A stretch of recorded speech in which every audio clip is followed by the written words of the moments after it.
Now, it's no secret that a lot of people desire suffering on some level. That maybe it's an internal drive, it's something that keeps people going, maybe it's something to keep life from becoming boring, but a lot of people like to suffer. It's very common. Even if people don't realize it, you see a lot of people, presenting the idea that they would like all suffering to end when really, if they got that, or when many of them do get that, they realize that it wasn't what they wanted all along. People have trouble knowing what they really want. Case in point, look at my channel. Constantly contradict myself um, until eventually the antithesis and the thesis come together to produce a synthesis that looks completely different than any other idea of what I may have thought I wanted at one point or another. So I'm constantly acknowledging the contradictions in the things I say, and I'm trying to improve upon them. Um, but most people don't do that. They just kind of make a conclusion about something, and then they go with that, and then it doesn't work, and they just sort of keep believing the same thing. Um, and so, like, a lot of people don't really know what they want. They don't really spend time thinking about it. They just look at the tangible details of a given situation or the idea of something, and they end up idealizing it. Like, they're more in love with the result of something than they are with the actual process of doing it, or the other way around, etc. Like, people, basically their minds are all jumbled up. That's what I'm saying. That they don't really know, because they're just kind of looking at tangible details with stuff that, like, you can easily see and use as an explanation, when usually it's much deeper than that, and it's much more complicated than the first tangible details you see.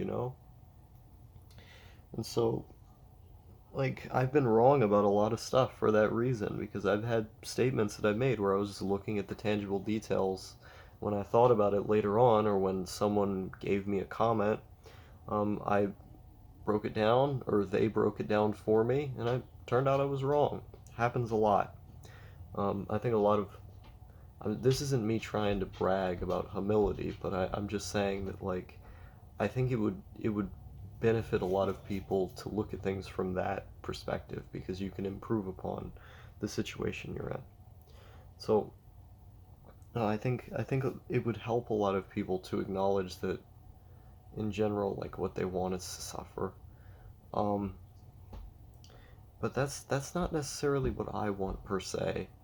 Um, Not really, no. I think it's more like when something bad happens, or something what that would be emotionally intense for other people, I don't really have a reaction to it. Or if I do, it's like, how can I make a video about this? It's like when something bad happens, it's like, how can I turn this into a story? How can I how can I find an angle to look at this with? How can I experience, like, isn't it amazing that I'm experiencing this really bad thing? Um, isn't it so interesting that the monotony of my life has been broken up by this bad thing happening? And the more that I've gotten into reading and just, like, exploring ideas in general, something I've always done to one extent or another, but when I've nowadays that I'm just really heavily into it, where, like, I'll read, like, a book every day, like a book, a lot of the time, or at least half of one. I try to get at least half of a book done each day. Um, like, when you're in a scenario like that, you're constantly interfacing with new information and learning new things, so you don't really need events to happen per se to break up the monotony of life, because you're just always changing and developing internally. Like, your internal state is changing because you're interfacing with so many different perspectives, and those perspectives then work to inform a more nuanced view of the world, or just teach you stuff that you didn't know, or teach you a way of framing something that you may disagree with, but now you understand it a little bit better. Things like that. empathy if you're reading fiction. You're reading a fictional story, it can allow you to have empathy for a type of person that you may have known about or you might have had an idea of, but being able to see their perspective laid completely bare in writing and with good characterization and all that placed in a in-depth kind of way, um, it allows you to be able to be more empathetic. And so all of these are kind of developmental things. They're improving you as long as you let them improve you. You can read something and just not think about it, and then you don't get anything out of the text. And part of it comes with what things you're reading too. If you're not reading something that you would be able to learn something from, like if you're just reading some fucking nonsense like Harry Potter, like you're not going to be able to get as much out of it. I mean, fuck J.K. Rowling in general. I think she's retarded. Because her books are bad. But what was I talking about? Oh yeah. So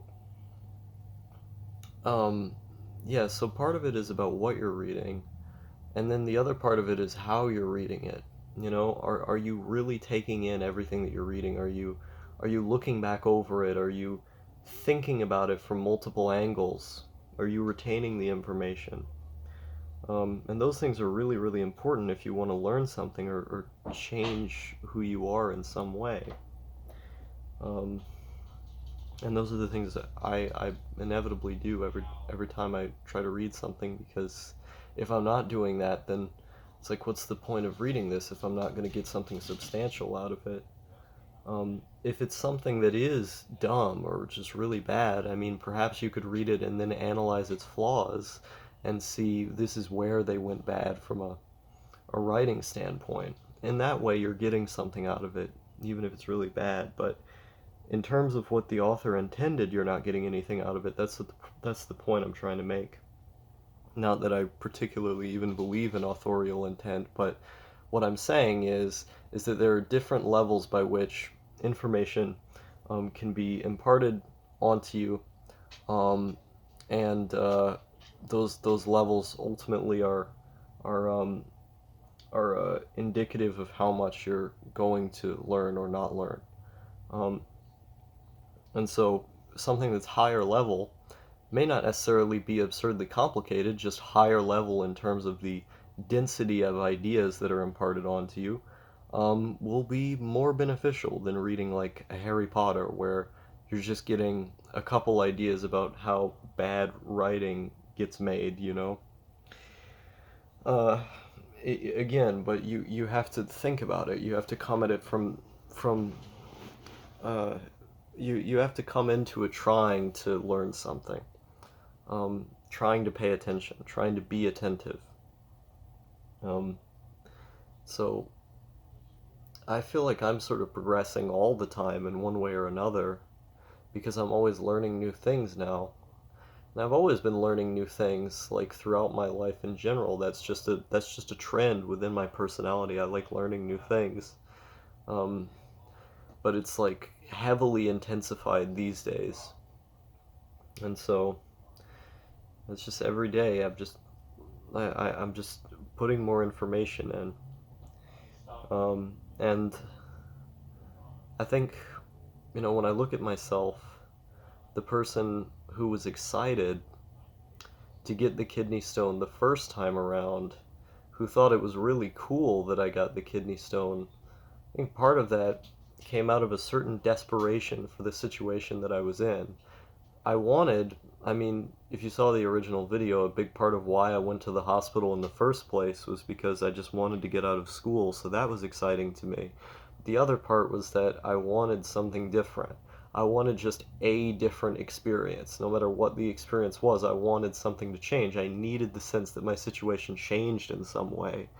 And when my situation doesn't change, when something in my life has not changed in a long enough span of time, I go insane on some level. It's exciting to me, even if it's physically or psychologically negative for me in some way. Just the fact that things are changing, that there's a sense of progression, a sense of movement. Even if it's a movement towards something bad, just any movement, um, it's going to make me feel better on some level. So you can have good feelings and bad feelings at the same time. Obviously, I was having bad feelings physically, but in terms of my overall emotional state, when I consider like the overarching implications of my feelings, the things that the feelings that are going to be lasting not day to day, but week to week. Um, when you start looking at it that broad, I felt a little bit good about the situation I was put into because I had a story that I could tell, and I now had people saying different things to me and acting like I was a different person on some level, and I felt like a different person on some level because I was.